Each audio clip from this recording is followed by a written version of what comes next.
So this is part 3 of a series. In the previous part we made a hinge, this hinge here, and we are going to use this now to make an egg shape that has two halves, and that's going to open and close with this hinge. So I will start by importing the outer egg that we made in the first part, and we want the new egg to fit inside this, so we have to make sure to take careful measurements. Just as a reminder, the outer egg shell was 80 millimeters from here to here. Then we had taken off 4 millimeters on each side, so now we have 72 millimeters from here to here. We want the new egg to fit, not quite snugly, because there could always be a bit of extra material from printing. So let's take off another 2 millimeters on each side. So from 72 millimeters, we're going to cut it down to 68. So the diameter of our new egg will be 68 millimeters. And then height-wise, we had 100 millimeters. We've taken off 4 millimeters on each side. We will take an additional 2. So that brings us down to 88. So the dimension will be 88 will be the height, and 68 will be the width of the new egg. So I don't need this anymore. I will just delete this. So let's bring in a new egg here from the characters. Let's bring a new egg in, and let's change the height, the width and depth to 68, and then we'll also change the height to 88. Okay. So this is the outline of the new egg that I will construct. Now the first thing I will have to make several stencils here for removing outer parts and inner parts of eggs, and to make sure that they all line up correctly, I will try to center this egg so that it's exactly centered on this vertical grid line and this horizontal grid line here. So if I zoom in a bit, I can see that the center of the egg now lines up exactly with these grid lines here and here. And being precise about the centering is going to be useful later when we have to add and subtract shapes to make sure that they always match up precisely. So the first thing I will do right now before I continue is I will make a stencil for the negative of this egg. So I will create a big box that has a hole in it, which is exactly the same as the shape of this egg. So let me bring a box in. I'm going to start with the square box. Here's the square box. I'm going to make it bigger than the egg. Actually, I should probably make it quite a bit bigger than the egg. So let me bring it another 10 millimeters around in each direction. And I'm going to shift click here for the resizing so that it's exactly the width that I want. Actually, it's not. I want 100 by 100. The precise dimensions of this box don't actually matter that much. I just want it to be so that the egg is completely inside. So I'll also bring it down a bit, and I'll also make it taller by a bit. Let's say 120, and I bring it down to maybe minus 15. Okay, so now it definitely contains the egg. First, I will change the outer box to solid again. Then I will select the egg by first selecting both shapes and then unselecting the box. Now the egg, we don't see it, but it's selected inside of this box. I will duplicate the invisible egg, and I'll make the duplicate hollow. Then I'll shift click the box, and I will merge the box with a hollow egg. So this box now, we don't see it unless we made it transparent, but this box now has an egg-shaped hole in the middle of it, and it's exactly the same as the egg that I started with. So let me take this box and move it to some defined location. So I will move it, for example, to exactly 200 places from the starting point. It's quite important that I know how far I moved it, because later I'm going to want to move it back at some point. So it's exactly 200 millimeters to the right of where my egg is. Okay, now that I've created this stencil here, I'm going to change it to a hole, by the way, so we can actually see that there actually is a hollow egg inside of the stencil, and so we're going to have use for this later. The next thing I have to do, this egg is still solid, okay? So I want there to be, I want it to be just a shell. So we're going to go ahead and remove an egg-shaped hole from the inside of this egg so that we're just left with the shell. So now I have the inner egg nicely centered inside the outer one. So this is going to be my egg. And now what we have to do is cut it vertically into two halves and then fit the hinge in so that the two halves can actually open and close.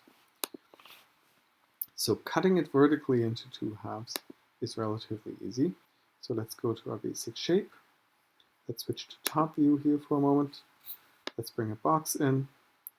One box goes here. Notice how it's exactly lined up on the on this vertical grid line here. So we can zoom in a bit to make sure it's actually precise. And then I'll bring another box in and line it up also precisely on this grid line. Doesn't much matter what the height and width of these boxes is. The only thing that matters is that it cuts the egg exactly in half. Okay, so the height and width should of course be bigger than that of the actual egg. So I'm gonna make this taller. I'm gonna make both of them pretty tall. Move it down a bit, make it taller, and move this other one down a bit as well. Now both these boxes, I will change them to transparent so we see the egg inside. Now I will select the egg on the inside. I do this again by selecting two shapes and then unselecting the outer one. I will duplicate the inner egg, select the inner egg and this left stencil and group. That's going to remove the left half of the egg I just selected. Takes a moment to do the computation, and then I'll select the other inner egg and the right stencil, and I group. And that will remove the right half from this egg. So if I were to move them apart now, then we could see in 3 dimensions that we have now two egg halves. Okay, but I'm going to do Command Z, so the two eggs are the two halves. I want them to still be touching precisely here. So the next step is going to be to put the hinge in. So let's go back to our hinge here for a second. It consists of two parts, two pieces. See if we can see them all at the same time. And these two hinge pieces, we'll simply select them and copy them, Command C. And then we can go back to our egg and we will see how we can fit the hinge into the egg. So these are the two pieces of the egg. And what we want is we want to attach the hinge somehow to the egg. So we will do Command B for paste. So here's the hinge that I've created, and here's the egg that the hinge should go in. Now this hinge, of course, is much too big, so we have to scale it down. Right now the width of this wall is 20 millimeters, but the width of the wall of the egg is only 4 millimeters.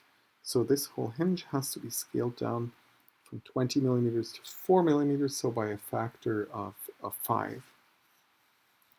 So let me center on my hinge here. Let's see how wide it is.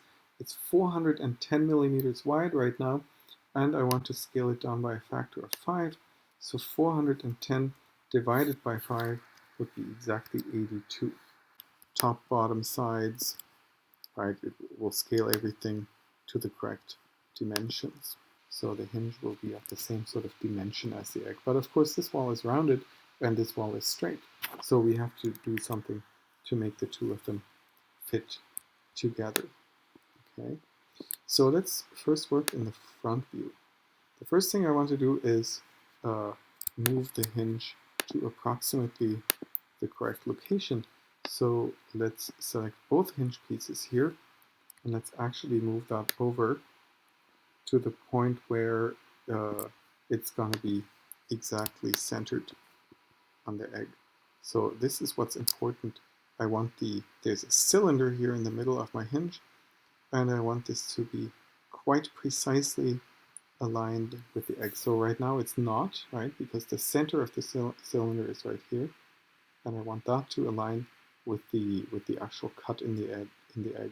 So I have to go left by 2 more millimeters. 1, 2. Okay. Now, if we were to zoom in on this point, we would see that it's exactly aligned here. Okay. And the other thing I want to do is align the hinge height-wise with the egg. So for this, it's going to be useful to temporarily make it transparent so we can see where the hinge will actually appear on the egg. So I might have to move this up or down a little bit. And what I want is the center of the hinge to be more or less on the widest part of the egg here. And we will have an opportunity later to adjust that even a little bit more precisely. So let me change it back to solid. And the next thing I want to do is switch to the side view here and move the hinge, both the hinge parts. So I have to select them by dragging so that I get both hinge parts. I want to move them over to the left where they would actually fit on the egg. Now I can't put the hinge here because it would actually be sticking out. So the side of the egg where the hinge is will be a little bit flattened. Okay, hopefully not too much, but it will be a little bit flattened. So let's move it to about here. And now I can switch again to the front view, and I see that a piece of hinge is sticking out here, a piece of hinge is sticking out here, and the egg itself is sort of bulging a little bit past the flat hinge. So what I will do now is I'll move the hinge up and down so that these two pieces that are sticking out are approximately sticking out by the same amount. I might not be able to manage it exactly. It looks like 1 is too much and 0 is too little. So this time I'm going to violate my own millimeter rule, and I'll actually go half a millimeter. So this is now more or less sticking out by the same amount here and here. And that's just to make sure that it's relatively symmetric. So if you look in 3 dimensions, you can see that where the hinge is actually going to be. Okay. Now the challenge will be to remove these bulging parts of the egg, to merge the hinge with the rest of the egg. So we need to remove these outer parts of the hinge, and also eventually we will have to group the right half of the egg with the right half of the hinge, and the left half of the egg with the left half of the hinge. So let's switch back to top view, and let's try to center the picture a little bit. So the first thing I will do is remove any part of the hinge that's actually sticking outside of the egg. And this is what the stencil is for, the stencil that I created before, which is actually an egg-shaped hole in a big box. So this stencil, I will have to use it twice. So I'm going to duplicate it, and then I'll take one of the copies and move it exactly over the egg. Now when we moved it over here before, we were careful to move it by exactly 200 millimeters. So I'm going to move it back exactly 200 millimeters, and it will fit precisely over the egg. And again, I'm holding the shift key while I'm moving here to make sure that the movement is constrained only from right to left and doesn't accidentally move up and down. So we can see now in sort of 3 dimensions that the hole fits exactly around the egg here. So I will first trim the left hinge part. So to do that, I will drag select the left hinge part and the stencil here. So there are actually 2 shapes that I've selected, and then I will simply group them. And that will remove everything that's outside the egg from the left part of the hinge. This could take a moment to compute. So we see that there's still a piece of hinge here, but everything that was sticking out has been removed. Everything that's inside the egg perimeter has been retained. So, okay, let's do the right hinge then. Switch back to top view. Now we're going to use the stencil a second time. I'll copy it again, just in case we need to use it for any reason again later. Bring it back over by exactly 200 millimeters. Let's switch to some 3D view. I will select the stencil and the right hinge. Two shapes selected, I will group them. Okay, so this time we can actually see that these parts of the hinge that was sticking out here and there have also been trimmed off. And that is actually what we want, because we want this egg to fit inside a bigger egg later on. And of course the orange that we see here and here is part of the axis that has been trimmed off. Okay, so that's just to make sure that that there are no parts of the hinge sticking out. Okay, so the next thing that we need to do is to remove all this egg material from here, because we want the egg to actually be able to open. So the best way to do that is to switch to front view, and then we will simply remove every part of the egg that extends beyond this line here. And this way the egg will nicely connect to the red part of the hinge, and the orange part will be free to move in the way that it's intended to. So let's bring a box here. This is a box-shaped hole, and I'm lining it up precisely along this line. I'll make it a bit wider, and then we'll change the height of it.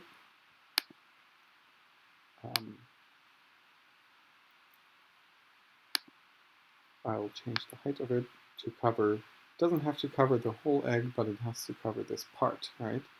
So now you can see sort of in 3 dimensions that if I merge this little box with the gray parts of the egg, then that's just going to remove the excess material of egg so that the hinge will actually be able to work. Okay, now I'm gonna need 2 copies of this hole. So I will duplicate it, then select 1 copy of the hole is already selected. I will select the left egg half, not any of the hinge, because I definitely don't want to remove the hinge. I just want to remove the parts of the egg that might interfere with the hinge. So I group, and we can see that the excess egg material has been removed from the left half here. Then I select my other copy of this box, I select the right egg half, and I group. And now we can see that the hinge is where it's supposed to be, and the egg is where it's supposed to be, and it's attached, it's nice and rounded. The hinge pieces are even sort of a little bit rounded off here, so that so we have a nice smooth outer shape for the egg, but the hinge also works exactly the way it's supposed to. One thing we haven't done yet is we should also group together the hinge. Each hinge half should be grouped together with its respective egg half. So we can group these 2 pieces together, and we can group these 2 pieces together. So now what we have is actually just 2 pieces. And if I move this piece out, you can sort of see how the hinge is going to work. And we'll do that, we'll move it back in a second, but this is just so we can actually look at it. So from the top view, you see here's the axis, here's the snap-on parts, and of course they have been designed to fit together.